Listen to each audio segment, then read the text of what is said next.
Okay, I think we got just about everybody. Okay.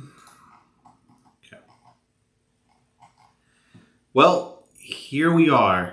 The last day of a bizarre semester. I don't know which semester, in hindsight, was more strange, the fall or the spring, right? I mean, which was just weirder, like when we're only on Zoom, or we at least started off in person and then had to break off. I mean, in one regard, this semester was a little bit easier because we knew what we were getting ourselves into. That semester was chaotic, but at least that semester we had, some normalcy. I don't know. I guess maybe probably the spring was weirder. But anyway, well, we're done. And I sincerely thank all of you for your accommodation and flexibility. This was not what any of us expected when we signed up for law school. It's still strange where I can wake up to, okay, let me go to class and there in 5 minutes. It's very, I just go down the stairs, right? It's still a very strange feeling. I'm sure you all saw the schedule that was circulated for the spring. I think you'll find that there's a larger number of classes that will be held in person, or at least that are hybrid, which I know a lot of you are clamoring for. I think you'll find that the hybrid classes work well when you're in person, but if you take them online, they're not very good. That's just my that's my general sentiment. But what do I know? I'll be teaching First Amendment this spring. Maybe I'll see some of you there. If you want to suffer me 3 semesters in a row, it would not be the first time. But it does happen. Alrighty. I think we have a lot of absences today. We have 42 people. The attendance is running. If you're not here, please check in. Okay. Oh, I guess people have a free absence. You can burn it today. That makes sense. All right. Not really. It's a terrible idea. This is when you get your questions answered, but it doesn't matter. Okay. Any questions before you get started? Anything in your minds? Okay. Your exam date, let me just check. I think it's December 1st, right? Yeah. December 1st, the time slots. Today was the cutoff to review old exams. I didn't actually give a time, but if you can get to my office hours, that would be helpful. But today was the cutoff for that. And usually my cutoff for questions, I think it was 48 hours in advance. So that's the 28th. And the reason why I have a cutoff, I know people don't like that, is I find that as you get closer to the exam, the questions get more panicky and they're not actually substantive. Also, once you get that close to the exam, nothing helps, right? You're basically set. You can't cram an exam in 2 days. It doesn't work. People think they can. They think they're so smart and they're awesome. They can't.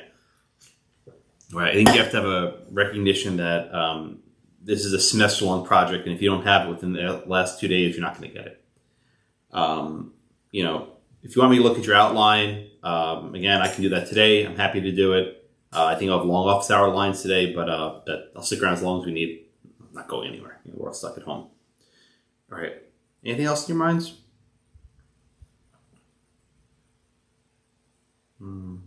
Quiet. All right. What I'd like to do for today is to go over the final exam that I proctored, that I emailed you all last week. This was the exam from, and I'll put the link up if you prefer following it that way. This was the exam from the fall of 2019, so basically from last year, which feels like a lifetime ago before we knew it. I didn't know what the hell COVID was. I mean, actually, I think I had first heard of COVID during the fall of 2019, like as a thing that, that's not going to affect us. What the hell? This is a thing, somewhere else. That's not going to be our problem. But then it was. But back when things were simpler. But anyway, there's the link to the exam. I'll also put on the screen share as well. But I'd like to go over the exam question, read it with you, and as I read it with you, I want you all to think of how you'd approach sort of outlining an answer. Then I want to go over the A+ answer as well. And always I try to reaffirm to you all that the A+ answer is not perfect. It's not 100%. It never is. It's in the 90s maybe, if that. But I want to give you that sense. All right, any questions before we get started? Okay. All right, I'm going to do the screen share. You know I hate it, but today actually will be helpful. Okay. All right. All right, so here's the exam. You have 3 hours. There are 2 essay questions, each of 50%. Please allocate your time accordingly. 90 minutes per question. If you spend 2 hours on part 1 and then 1 hour on part 2, you're going to run out of time and you're going to hurt yourself. Each question, each part 1 and part 2 is 1,000 words, right? So your total exam should not be more than 2,000 words total. All right.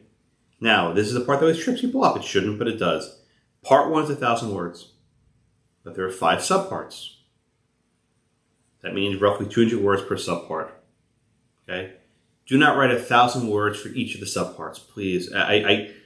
I feel like I'm a broken record. You might think I'm an idiot, but every someone's going to do this. They're going to ignore everything I've said and just freak out and panic. The word count feature, if you click on character count, there's a little page icon. If you click the page icon, the word count will pop up. If you don't know how to do it, please get ready. I think at this point, all law students and lawyers have a duty of technical competency. And I don't think it's an excuse to say, I don't understand the tech. Especially with Zoom, that's just not an excuse anymore. I'm getting tired of, not you, in general, people saying, oh, I don't know how to do things. State bar is starting to impose duties of technological competence. You can't just blame it on a secretary, when your calendar's not updated or whatever. I think lawyers have this duty. So I'm not venting at you, but in general, I think Zoom has taught us that to be an attorney, you have to be effective technologically. You can't just blame it on a secretary or IT. Right? You have to do stuff yourself. Your exam's open book. You know this. Your notes won't help you. If you're looking at your notes, you're going to have time. I mean that sincerely. If you talk to people who get the A+ in the class, like, yeah, I didn't even look at my notes. Didn't even check. Maybe you forgot a date. Maybe you forgot a small thing from your outline. But if you're looking at your notes for the answer, you're going to run out of time. I do not have the proctoring software turned on, which means, in theory, you guys can cheat. I think it would be hard for you to do so because I read every essay carefully. I will see very quickly if you have similar answers. You might think you can change a few words here and there. I'll catch it real quick. It always amazes me how different 75 papers can be. If there's a similarity, I'll know. So don't do it. It's not worth it. There are other classes that are probably easier to cheat in. This is not one of them. So I don't want to make a test case. I'm trusting you, and if you abuse that trust, I'll make a recommendation to the dean. I won't have any difficulty doing that. And then they investigate, and then it's really bad for you. The character and fitness thing is not a joke. We every year the dean writes letters to the Texas bar saying John Doe, Jane Doe is not eligible for the bar, and that's the worst because you suffered through 3 years of law school and you can't take an exam. You're done. You're toast. So please don't test us. All right, I'm going to skip question number 1. You're welcome to try it on your own. I think you should.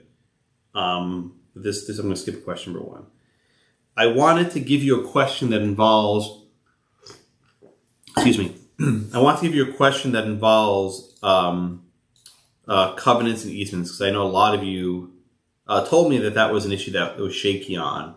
And also, when we did the midterm, we hadn't yet done that topic, so that's just something that you might be a little bit unfamiliar with. Or not unfamiliar, but just a little bit more uncertain about. You should not be unfamiliar with it. I hope not.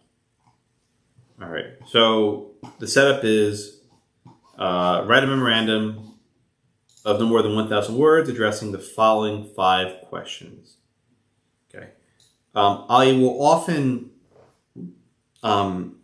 give you the names of the properties right in the instructions. That's helpful, just so you know that there are 4 properties: north, south, west, and the east acre. I tell you that there's a common law jurisdiction. That's good for you to know. We're not dealing with any modern rules. We're doing common law. And I tell you the statute of limitations, 5 years. That's usually a hint that I'm asking with adverse possession, not always. I think here I'm talking about maybe something a little bit else, but usually it's adverse possession, right? That's when I'm giving you a number. I wouldn't give you that otherwise. That's just a hint of what I'm asking about. Goes with prescription, but also adverse possession. All right. This sentence was somewhat unique, but it should tip you off. The courts have authority to issue all injunctions.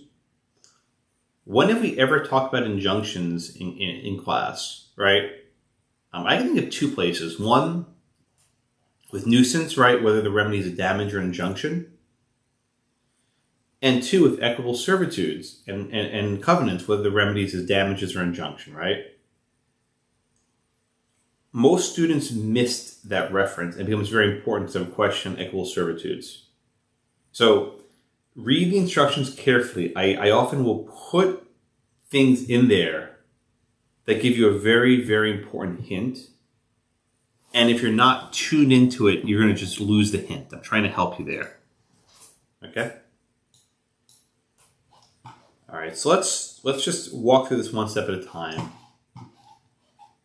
And there's a lot going on here. We have 7 or 8 bullets, so let's just do one step at a time. So first we see that Santa owns North Acre, South Acre, and West Acre in fee simple. All right, I'm gonna break these up into steps to make it a little bit easier. Just move each transaction separately. Okay. We see question number 1. And question number 1 is asking about West Acre. And it says Rudolph plans to build a factory in West Acre. Then it says, this is my Christmas theme, Grinch sues Rudolph to block the construction of a factory in West Acre. How should the court resolve this dispute? All right, so let's just start with West Acre and just sort of trace it because there's a lot of stuff going on here, right?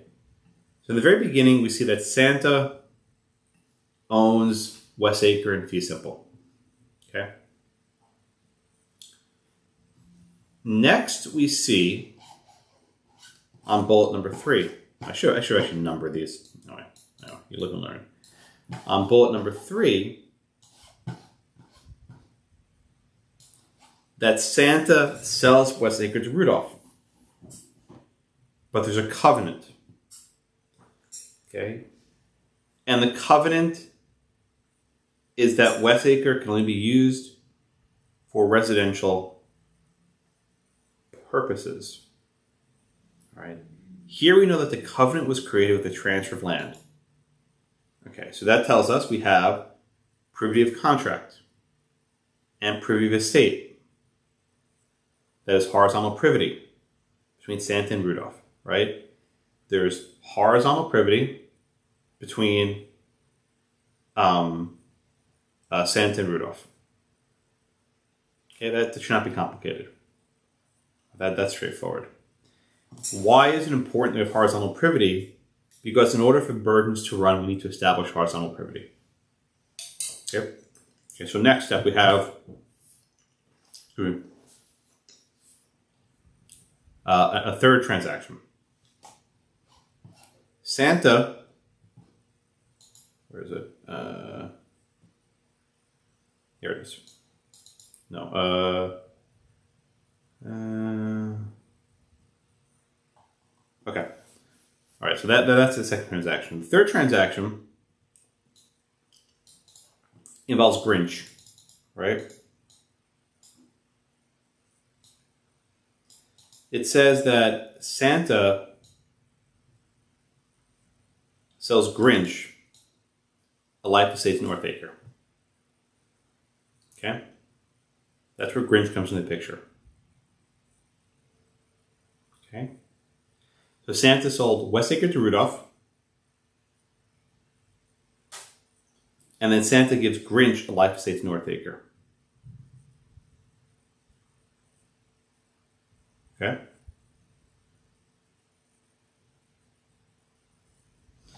This question's complicated. Right? Santa owned several properties at the time the covenant's created, right? Think of it this way. When Santa sold Westacre to Rudolph, Westacre was going to be burdened, right? Westacre was burdened. But which properties would be benefited? Right? We know what the servient estate is. The servient estate is Westacre. But what is the dominant estate?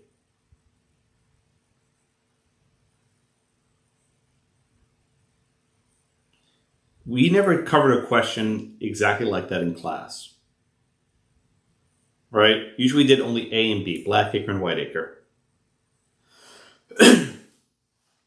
But at the time that this transaction occurred, right?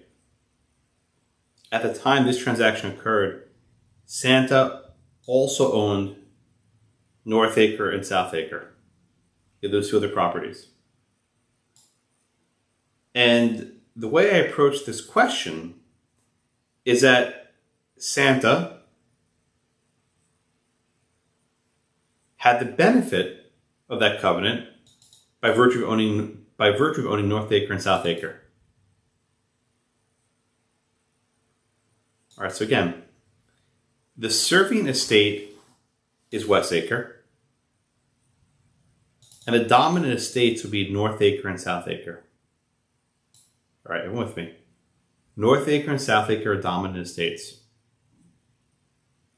Then here we come down to this line. Santa gives Grinch a life estate to Northacre. All right. Again, Northacre was a dominant estate, had the benefit. Does the benefit run to Grinch by virtue of the life estate? The answer is yes. Right? For the benefit to run, you only need to convey some interest. Doesn't have to be the full bundle of sticks, but just any interest. And a life estate would do it. You don't need full vertical privity. Okay? So just think of it this way, right? The burden, a chance to see here, and I'll get to you in a minute, I promise. The burden is with Rudolph on Westacre, right? Santa could sue to block the construction because he owns Northacre and Southacre. But then Santa gives a life estate to Rudolph. I'm sorry, to Grinch on Northacre. And then Grinch can benefit from that covenant and sue for an injunction to stop the factory. Again, the reason why this question was complex is it involved two dominant estates, right? And this is how I sort of try to see how you can think things through an exam. This is not, the A, B, C, D diagram, right? It'd be like A, B, C, D, E, F, right? There's many different properties going along, which is why I didn't even try and draw a diagram. I think it would confuse all of you.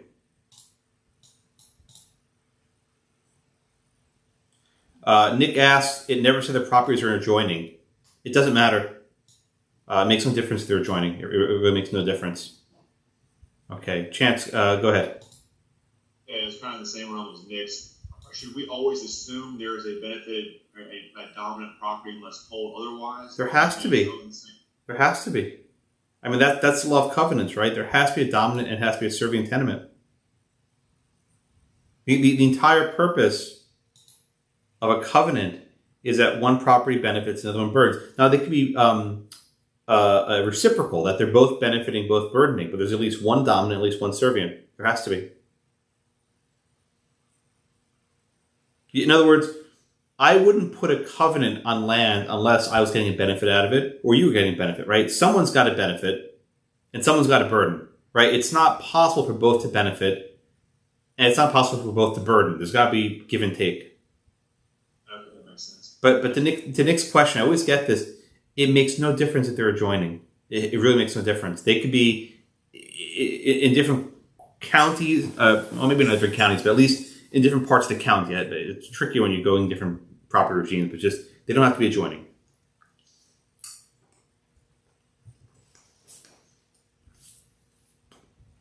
Yeah, so go ahead. Maybe I'm just really confused and kind of missed this, but I get now why North Acre kind of has the benefit. But when Santa sold South Acre to the Grinch but reserves an easement, does that also do the same thing? We didn't get to the easement question yet. Okay, but I guess my question is, does that still, I guess, restrict in the same way that North Acre is restricted? I think there's a question easement next. I want to get there later. I don't want to jump to it right now. Okay, sorry. I promise. If I don't answer your question, you can come back to me and ask me. But I think I'm gonna get to a little bit later, and I don't want to do it out of sequence. I promise. But if I don't, you can yell at me later. I promise. All right, Krista, go ahead. Okay, so I think I'm going to ask it a little bit differently than Allison did. I know you're talking about easement there, but I think what Allison is saying is, isn't there a covenant? Is North Acre, because it's in fee simple, has the privity of the state to go ahead and sue Rudolph as well because Grinch owns it. So he has the fee simple, he could own it, but he has the life estate. Correct. He has the life estate that he could sue on, but he also has this fee simple from this other dominant estate that he could sue. Oh, you're saying about not his interest on North Acre. You're saying which other interest you're talking about? Yes, it just sold South Acre to Grinch. So North Acre and South Acre. Oh, you're okay. Oh, I see what you're saying. So you're relying on the. I thought that there was both. Yeah, Oh, I see what you're saying. Okay. We have two routes to Allison, was that your question, Allison? I'm sorry, I didn't see what you're asking. Okay, so you're saying. Thank you, Krista. I wasn't saying it right. No, okay. I thought you were asking something else. Okay, so.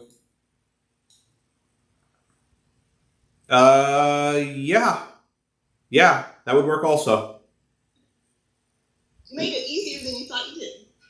You know what? You're right. I don't know that anyone last year got that, but you're right. Let me just, if I get this wrong, Chris and Allison, you can just yell at me because I screwed up here. But there are two, I think there's another answer to the question which I didn't see. This always happens where I write a question and I don't even see all the possible answers. But no one that I remember got this last year, which is why I'm sort of just took me a second to get it. So we say, let me do the screen sharing again. But this is good. Very good, both of you. That you got this. Santa had 3 estates. He had North Acre, South Acre, and West Acre. And we said that the West Acre became the serving estate, and said North Acre and South Acre became dominant. So I was giving all this stuff about Grinch on North Acre, right? But also, Santa sold South Acre to Grinch, which is basically fee simple, but with an easement on it. Okay? Now, there's a slight wrinkle later where it says Rudolph sells Santa's interest to South Acre to collect water. Did I do a merger issue? Hold on. I may have been thinking about merger. I don't think that's right.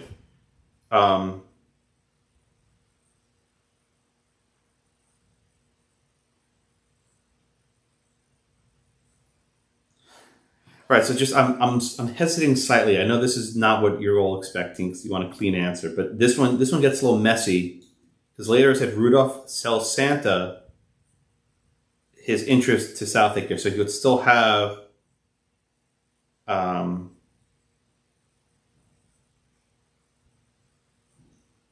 it wouldn't. Yeah, just instead of Rudolph having it, Santa thing going to South Acre to collect the water, because that wouldn't matter. Okay, I just wanted to run that through. Okay, that's right. So in this question, you could also say that Grinch could sue on the covenant because of his fee simple ownership of South Acre. That's correct. Absolutely. Good. Allison, Chris, good gold stars. Very good.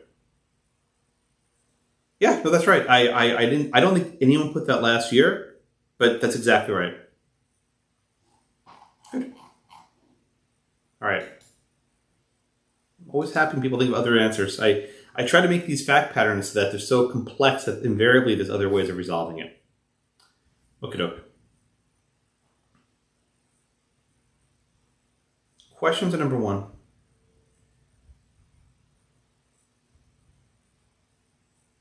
All right, let me go through the A+ answer again, which I don't pretend is perfect. I don't think it is, but I want to just show you what one of your classmates or one of your former classmates wrote last year. All right, so number 1 says,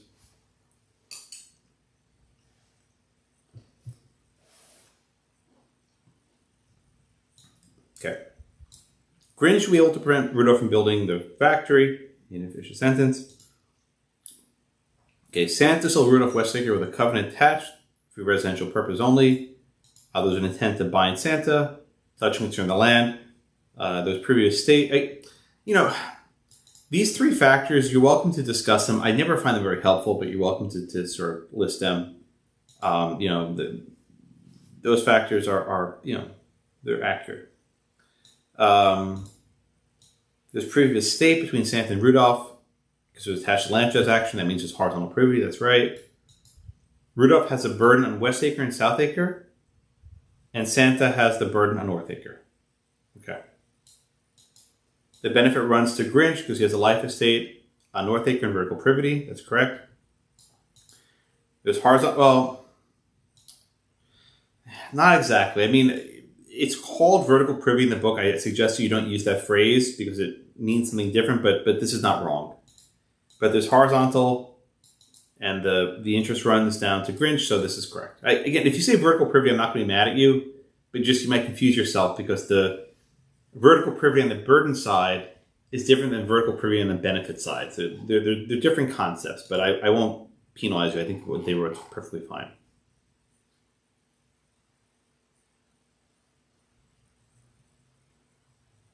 Okay. All right. Questions number 1.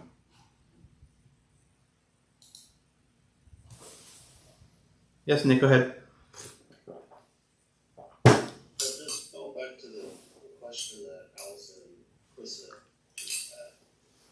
Your bullet points, we assume that they are in chronological order? Yes.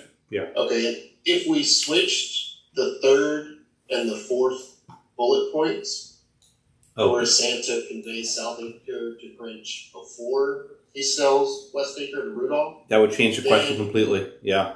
Yeah, then Grinch would not have No. a right to sue based upon Southacre, but his life estate down below would still give him that benefit to sue. Is that correct? Yes. Yeah. Let me just restate Nick's point because I think it's a good point. If I give you like a chain of title question, assume they're in chronological order. I list them in the order in which they happen. If you were to flip bullets 3 and 4, that is, Santa sold Grinch first, and then he created a covenant. At that point, Santa would not have a benefit running to Southacre. But the point that Chris and Allison raised later, yeah, it would completely change the question if you flip the ordering. Yeah. Nikki asks in the chat, can I use S and R for Santa and Rudolph? That's fine. In fact, I make a deliberate effort to not use 2 people with the same name, first letter of their name. So I won't have William and Wally, right? Just S R G R, whatever their names are. I try to keep them separate. Just make it easier for you. All right. I'm not even going to lie to this question. There's like some sort of QAnon stuff in the chat. We're just going to skip this one. Okay. Kidding. It's been a long weekend. All right. Other questions?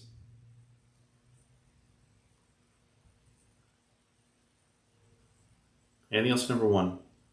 This is a hard one. Again, it's sort of like, this question doesn't start off easy. It sort of throws you into the deep end. All right. Let's try number 2. All right. Number 2 says, screen share. Number 2 says, Okay. Rudolph, with your note. No, that's not it. Rudolph plans to build a one-family home on Eastacre. Okay, so we're with Eastacre now. Grinch sues Rudolph to block the construction of the one-family home on Eastacre. Okay, so now we have to go back to our, chronology, and we should trace the history of Eastacre, right? I know this question, might seem difficult. I can do this in two different ways. I can do it with covenants or a chain of title. We have to trace the history of a property, but I do sometimes give you questions you have to go through sequential elements. All right, so at the very beginning, we see that Grinch owns Eastacre in fee simple.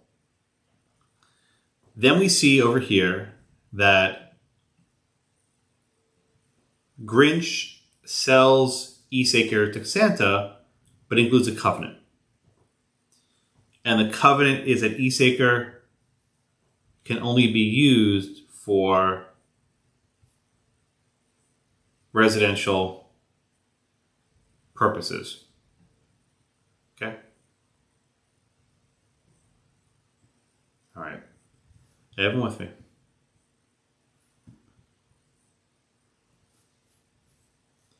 All right. So next, what do we have? We have horizontal privity between Grinch and Santa. There's a privy of estate. Why? Because the covenant was created when the land was transferred. Okay, so Eastacre is burdened by the covenant. I'll get to the benefit in a moment, right? We know that Eastacre is burdened by the covenant. Okay, then we see the very last transaction that Santa gives a leasehold to Rudolph for Eastacre. Again, a leasehold is not a fee simple, but it's a lesser interest. Okay?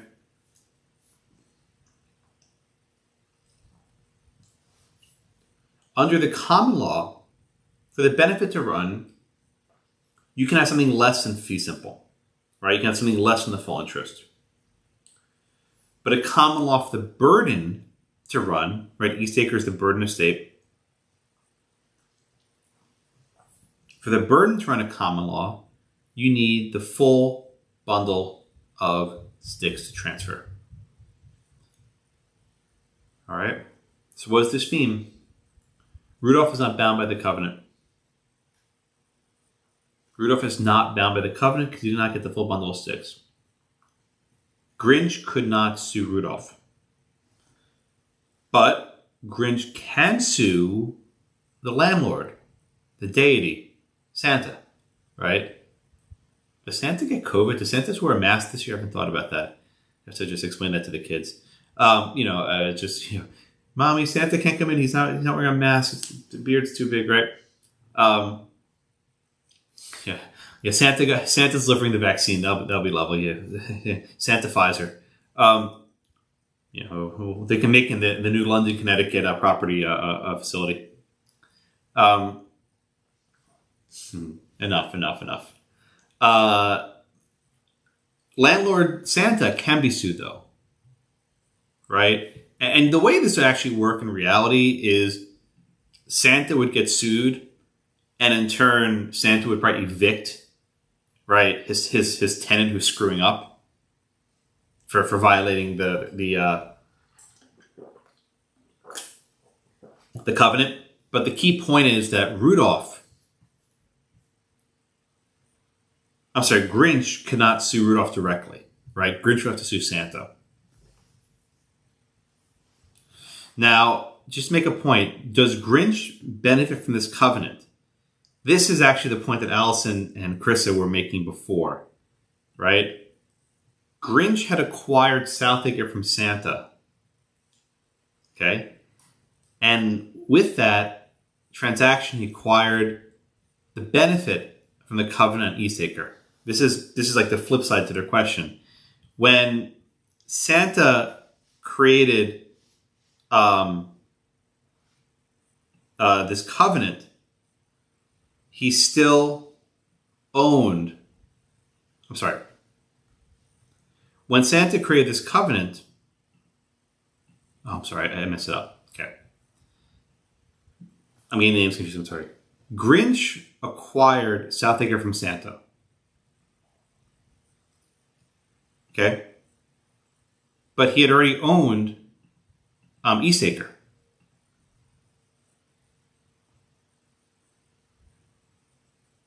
Right?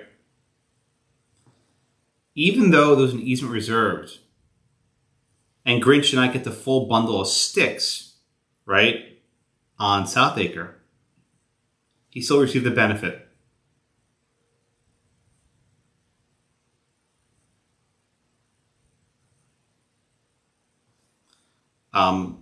I just want to flag a point that always comes in any sort of covenant question.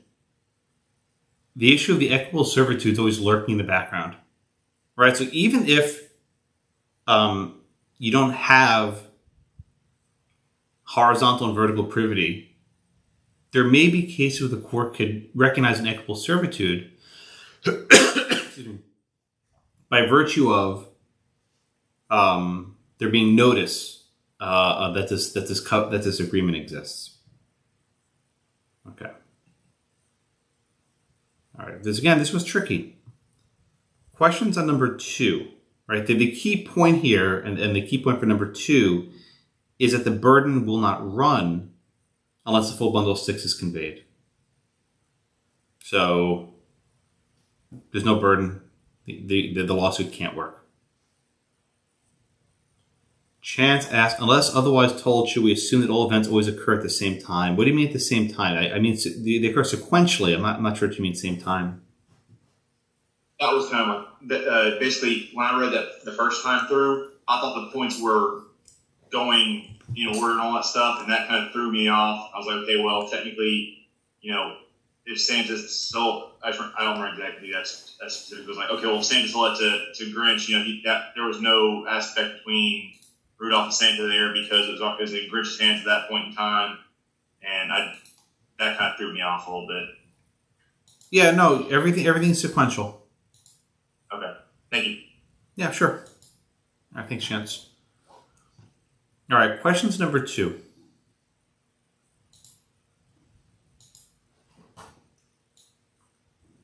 Professor Blackman. Yeah. Can you just repeat what the last thing you said? You said even with no bundle of sticks, the burden can be transferred by No. I think I said the opposite. When you have the burden, right, for the burden to run, you need the full bundle of sticks.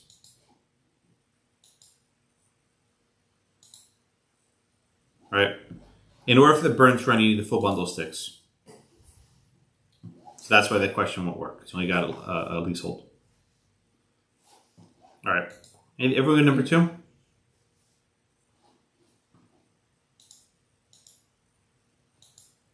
right. Anthony asked, for question 2, would you like to mention that Grinch can enforce his covenant against Santa? I'm not really asking about it. I wouldn't penalize it, but I'm asking, you have a dispute, right? Grinch sues Rudolph. What's the outcome of that dispute? Right? One of you put a question in the chat. I want to address it. Right? The question asks, how would the court resolve the dispute? Right? And I think the answer is yes, the court can give an injunction, or no, the court cannot give an injunction. Right? Those are your answers. Right? Yes, they can give damages. No, they can't give damages. I'm not really asking about what if someone else files a loss. I'm asking in the case of Grinch versus Rudolph, how's the court can resolve it? Yes, injunction, no injunction. Yes, damages, no damage. I mean, that's the sort of thing I'm asking you guys about. Okay, you're welcome. Okay. All right. Anything else, number 2? We do 3. All right, let's try number 3. All right. Screen sharing again. All right. So it says, number 3. Santa and Rudolph continue to enter Southacre to collect water. Then the Grinch, as a Grinch would, builds a fence along the border of Southacre and prevents both Santa and Rudolph from entering. This is what we call a spite fence, where you sort of basically build a wall to stop people from entering. Okay?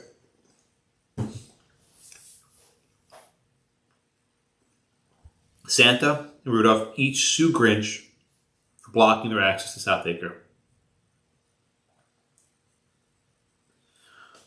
How should the court resolve each of the claims brought by Santa and Rudolph? And I put the word each in italics because I want you to talk about each of them separately. Very often a question might have two parts. Please pay extra close attention to resolving both parts, right? You don't want to lose points by resolving part one. So just when I say each or both, just make sure you do what I ask. All right, so we're dealing here with Southacre. And we need to go back up and trace the history of Southacre. I want to go back to Allison and Chris's question a few minutes ago. I think the reason why I wasn't thinking about Southacre number one was I had 4 questions, each one on a different part of land. So part 1 was on Westacre, part 2 is on Eastacre, part 3 is on Southacre, and part 4 is on Northacre. So I think that's just why I was instinctively, I wrote 1 question for each plot of land. And that's why it didn't occur to me the way, but you guys are exactly right. I don't want to, I'm giving you credit, but just in my head, I wrote each one for 1 question. All right, 4 properties, 4 questions. Manishtana. All right. Santa and Rudolph continue to enter Southacre to collect water. All right, so we have to go to Southacre. Initially, we see that Santa owns Southacre and fee simple. That's step 1. Then we see, this was the one Chris and Allison asked a minute ago, Santa sells Southacre to Grinch, but he reserved an easement. Okay. Rudolph can enter Southacre to collect water. Now, this is an easement in gross rather than an easement appertenant. Okay. Why is it an easement in gross? Because it benefits a specific person who's named Rudolph. Now, this is benefiting a third party. Right? Is this easement permissible? Now, a lot of you wrote, well, not this year, but a lot of your classmates wrote last year about the case of Willard versus Church of Christ Scientist and whether you can have a easement for the benefit of the third party. Now, keep in mind in that case what happened. You had an easement for the benefit of the third party that was conveyed to the deed. And then in a separate transaction, the property was sold with that easement attached to it. Here, I think it's okay because the easement was reserved in the same transaction. In other words, Santa sold Southacre to Grinch, but gave an easement to Rudolph, right? There was notice to everyone. It was done in a single transaction. I don't think you need a straw purchase here. But if you wrote that this conveyance to the easement was not valid, I gave credit. I think it's not the best answer, but I think it's a good answer. And if you picked up on the third party issue, I didn't penalize you. Yeah, Mackenzie, go ahead. I thought in that case that the original owner sold the property with an easement attached to the first buyer. And then when that buyer turned around and sold the property, he took the easement off. Right. So I think the reason why this fact pattern's a little bit different is that all 3 parties are involved in the transaction, right? In the Church of the Christ case, there were 2 parties involved, and then later a third party was brought in. This is a little bit different in that all 3 parties are involved at the same time. I think the notice issues are a little bit different, right? One of the reasons why I have this third party doctrine is to have fairness of notice. that all the parties are on notice what's going on. Here, Grinch is taking it, knowing that Rudolph has the easement. It's not going to cause him a surprise, like an unfairness later. So do you see? They're very similar fact patterns, but I just tweaked it just a little bit. If in the Willard case, you had the church, you had the woman, and you had the real estate developer, and they all did it in a single transaction, I think that would have been okay. But they didn't do it that way because they're trying to be crooked, right? He was trying to hide, right, that this was going on, right, from this other developer. So is it still true then at common law? Because I guess it didn't really strike me that way, because I thought that just the general rule was that at common law to create an easement, that it had to be through a transaction, like through a conveyance of land, like it had to be attached. Yeah, and that's what happened. You had a conveyance of land when Santa sold it. That was the key move. Okay. Yeah, it's a little weird, but if you thought it was invalid in the Willard, I give that full credit. That's good. All right, thanks, Mackenzie. All right, let's go back to the document. But yeah, I mean, I think what you're seeing here is that in any given question, there's usually 2 or 3 ways of answering it, and I give credit for multiple ways of answering it. There's not only one right answer, which I'm trying to. Often what happens is people take the exam and they talk to their friends like, "Oh my God, what'd you get for 3?" And they start freaking out and they get all these really frantic emails, and then the answer is you're both right, right? So it happens every year. All right, where was I? Okay. So I think the easement was valid, but if you thought it wasn't, I can live with that. Okay, so then the next step is that Rudolph sells Santa his interest to enter Southwick to collect water. Again, Rudolph was a beneficiary of an easement, and then Rudolph tries to sell Santa that interest. Now, this is where the problem goes awry.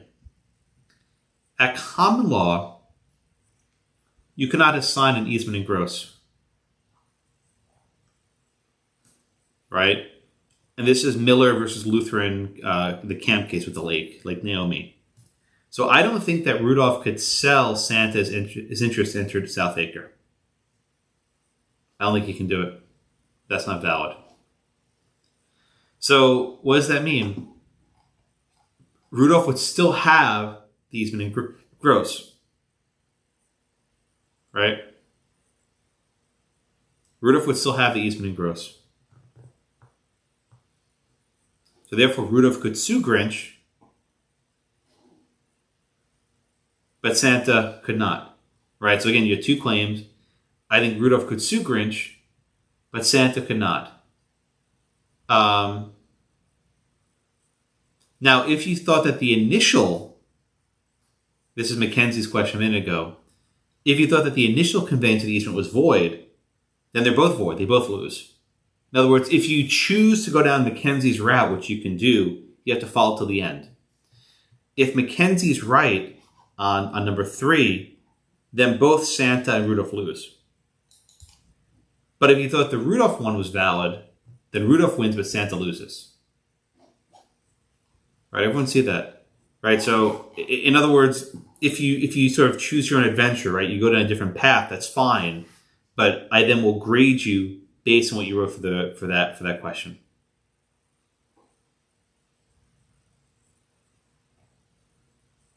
Remember those choose your own adventure books? Do they have those? Remember those? Those were good. I like those.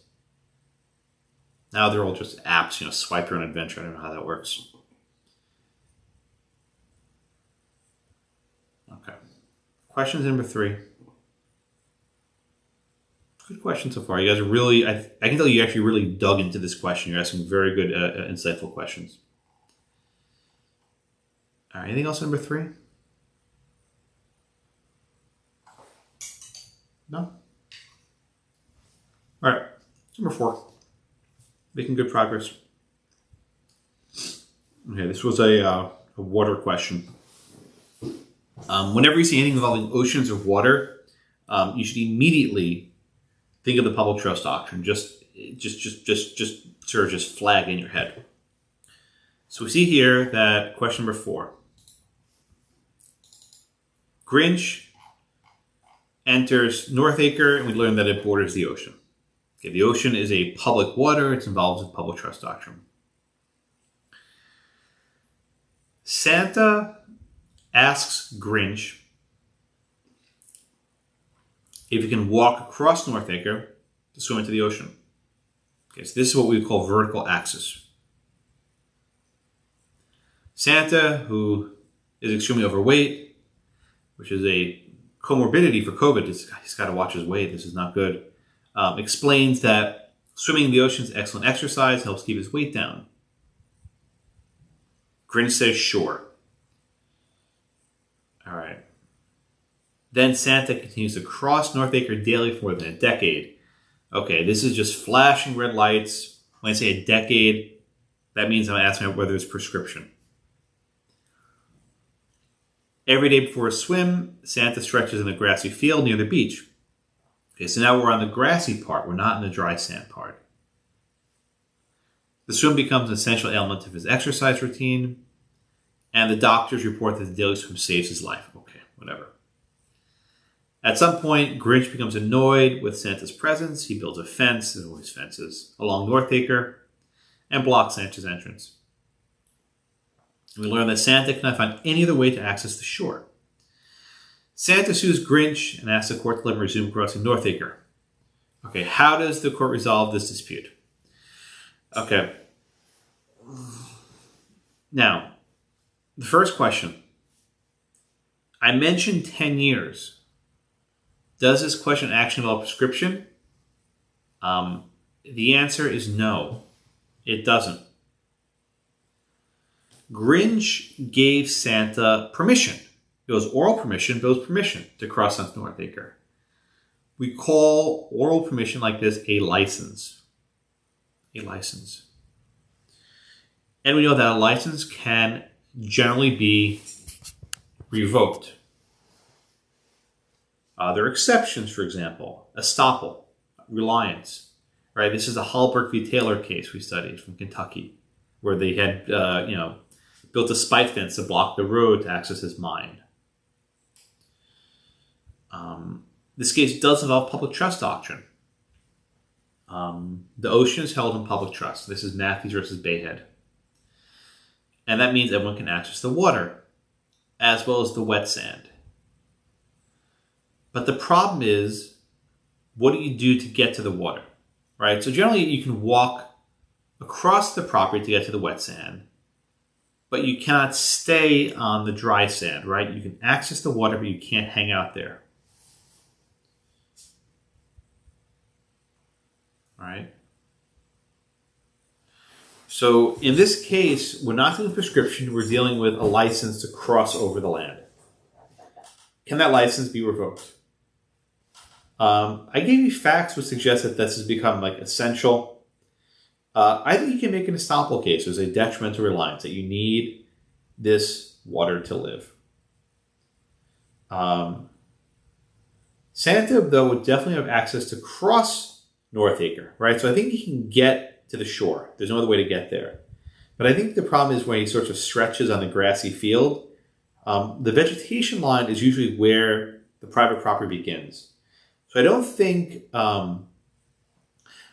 Santa could get an order to stretch on the grass, but I do think he can get an order to access the water. I think that's a public trust element. Some sort of wrote about easement by necessity, which I thought was creative, with Othman v. Razio, that he needed this to survive, and sort of put facts in there to make you think about the easement by necessity. All right, so those are the things I was thinking about for number 4. All right, what do you got for number 4? Yes, Chris, go ahead. Why wouldn't he, for the grassy area, have a prescriptive easement? He used it for 10 years. It was continuous. It was open. It was maybe. I think there was permission, though. I think it was with permission. With permission, okay. Well, he had permission. He had permission to walk. Did he have permission to nap? You know, if you wrote that, I'll give you credit. Okay, all right, thanks. You know, I'm looking at the question now. Oh, so you're saying he was given permission to cross, but wasn't given permission to stretch? Yeah. Okay, I can go with that. Yeah. Creative, good. Yeah. If you wrote he was not given permission to stretch, I'd give you that credit.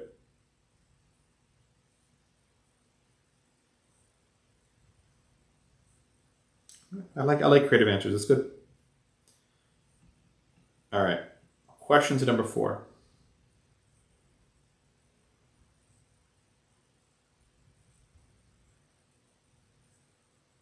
Anything else?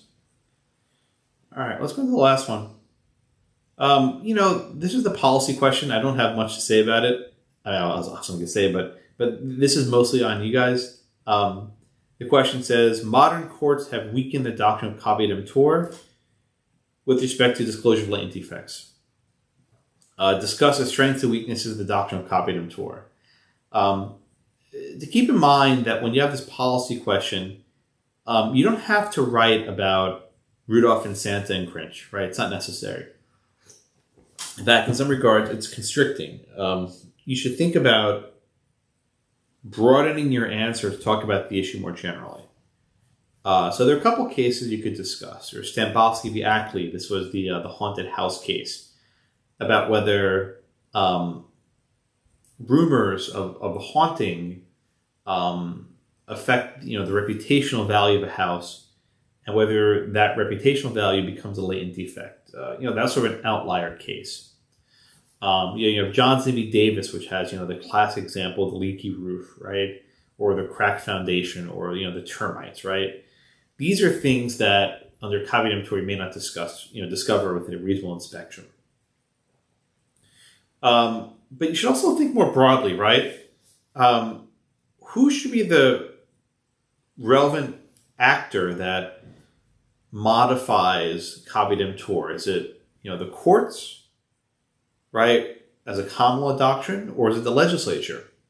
If you recall in the Stambovsky case, there's actually the legislature passed statutes saying this is ridiculous, right? There was actually action after the case about whether this case was rightly decided. I think Stambovsky is the outlier. You could also talk about the standardized contracts of sale, right? You remember you have that very long contract of sale that requires you to disclose everything. Maybe the remedy for caveat emptor is, instead of having this rigid court doctrine, have the state require you to disclose certain things. That should address it. Who's in the best position to disclose defects? The seller, because he knows about things, not the buyer. Anyway, I'll show you the A+ answer, what the A+ answer wrote for number 5. That maybe will give you some sense of what a good answer looks like. It's not perfect, but it'll give you a sense. So number 5.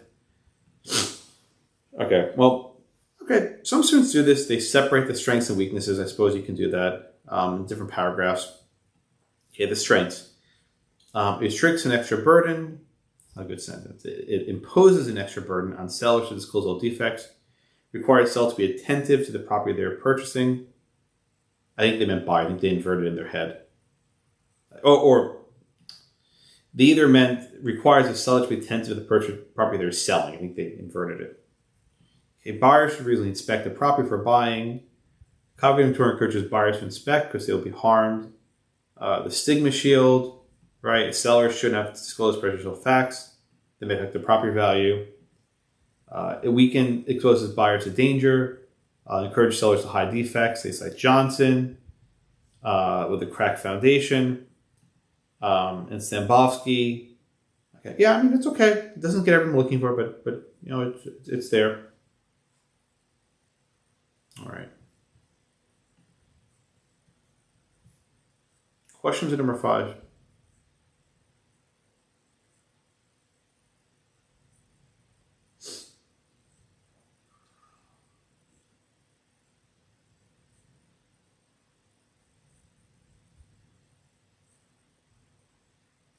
Questions at number 5.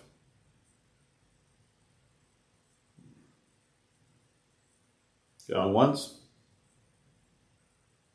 Twice. All right. Questions? Anything else? Anything else? Yes, Mackenzie, go ahead. So I'm going to have 2 questions.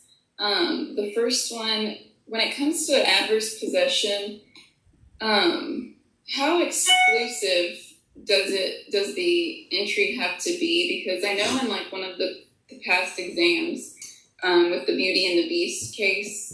I think the original owner was the Beast, and the trespasser was Maurice. And he came onto the property and started renting it out, but Beast didn't say anything, but he was living there. To me, initially, I thought that wasn't exclusive because he was doing it with the original owner still there. But in the end, the answer said that he gained it by adverse possession. So right. I mean, imagine you have a 1-bedroom apartment, right? I think it'd be tough to make that argument if there's a 1-bedroom apartment and they're both there together. But if you have, Blackacre, which is a big piece of land, I think you could have people there at the same time, and then maybe if you want to argue that, you say, well, maybe he acquires part of it, not the entirety of it, right? Maybe that might be the right answer. But I think you can have it where the original owner's there and it doesn't kick out the squatter. Okay, because I was wondering if it was just that aspect of he still gained it by adverse possession because he didn't have permission, because Beast didn't say explicitly he could do that, but also at the same time Beast wasn't making himself aware that he was the owner. Yeah, I think you could argue either way. I think if you want to argue it's not exclusive, you could argue that, yeah. And then my second question, I'm still kind of confused on how MER fits into the analysis. How what fits in Murph? What'd you say? MER, the last case. Oh, Wisconsin v. MER. Oh, the very last case. Okay. Okay, I heard Murph. Okay. All right. Well, I'll answer your question 2 different ways. If you're confused by MER, join the club. It's a terrible decision. I hate it. In fact, I don't even want to teach it next. I think I'm done with it. I'm sick of it. But I will answer your question because you asked a good question. I do try to answer it. Justice Scalia's opinion, Lucas, sets the standard, right? In order to determine if there's a regulatory taking, we ask whether some land use regulation deprived land of all of its value, right? That's the standard. But what Scalia's opinion does not set is what's the relevant parcel, right? How much land are we looking to? If you remember in Penn Central, Justice Brandeis wrote a dissent. In Penn Cole, Justice Brandeis wrote a dissent. And Justice Brandeis said, we can't just look at the little piece of land. We have to look at the entire parcel, the parcel as a whole, all the land they owned. And Penn Central seemed to endorse that theory. Justice Scalia poo-pooed it. He's like, no, we're not going to do that, but he couldn't really overrule it. What Justice Kennedy said in MER is that we can't really look at the one piece of land being regulated. We have to look at something broader. Now, what's that broader thing? He had these 4 factors that basically, who the hell knows what they are, right? But the effect of MER is to expand the scope of the relevant property, right? How much are you looking at? You're not just looking at the little part they're regulating, but the entirety of what you own. So it's this weird thing where if you own more land, it's harder to win a takings case. If you just own that one bitty part, the case will come out differently. Okay, so it just reinforces the parcel as a whole theory. I think so, but it does in a very confusing fashion. And I don't want to make this a common law class, but I'll briefly do it. I just presume that any Justice Kennedy opinion in a 5-4 case is no longer a good law. I just go tell Rocky I said that. But I just presume that any opinion Justice Kennedy wrote that's 5-4 is just not good law anymore. Abortion, affirmative action, whatever you want, takings clause, I just assume it's not good law anymore. And that makes my life easier. Especially now with Justice Barrett, just presumptively, I just don't see as good law. Thank you. Yep, thanks. Okay, thank you, Mackenzie, for those questions. What other questions do you have? Yes, Chris, go ahead.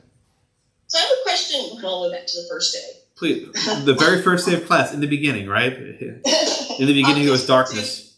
Yeah, on constructive possession.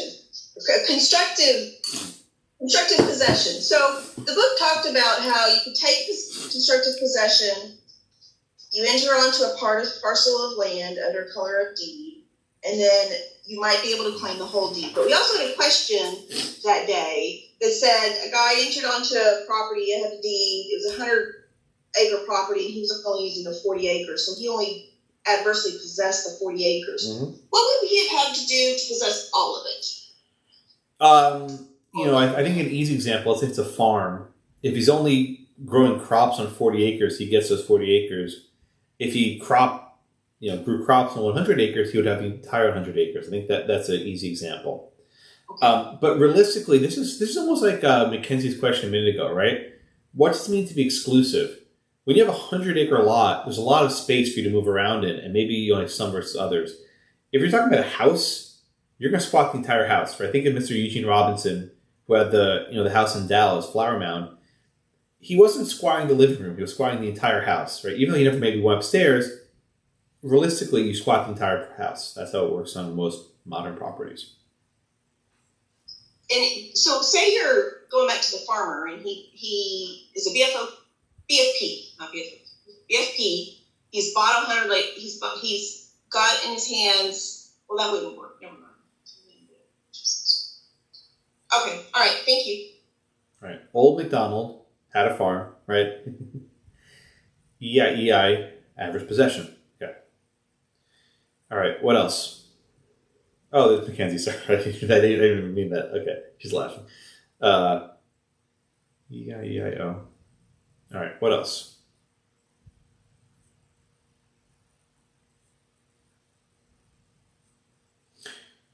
All right. I am not seeing anything else. I'll have office hours today at around 12:30, same as usual. If you want to meet over the next 10 days or so, email me and I'll find a time to meet. Again, I'll have a cutoff. I think it's at 48 hours before, so just after that, you're on your own. But if you want to meet, I'm happy to do it. If you want to meet in groups, that's fine. I don't mind. I know a lot of you have study groups. Today is a cutoff for going over old exams, but I'm happy to answer other questions.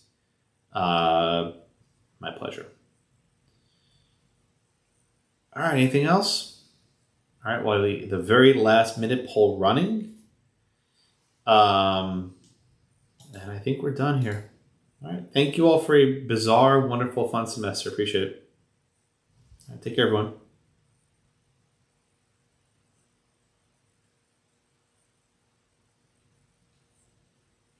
Thank you, Professor Blackmore. Thank you so much.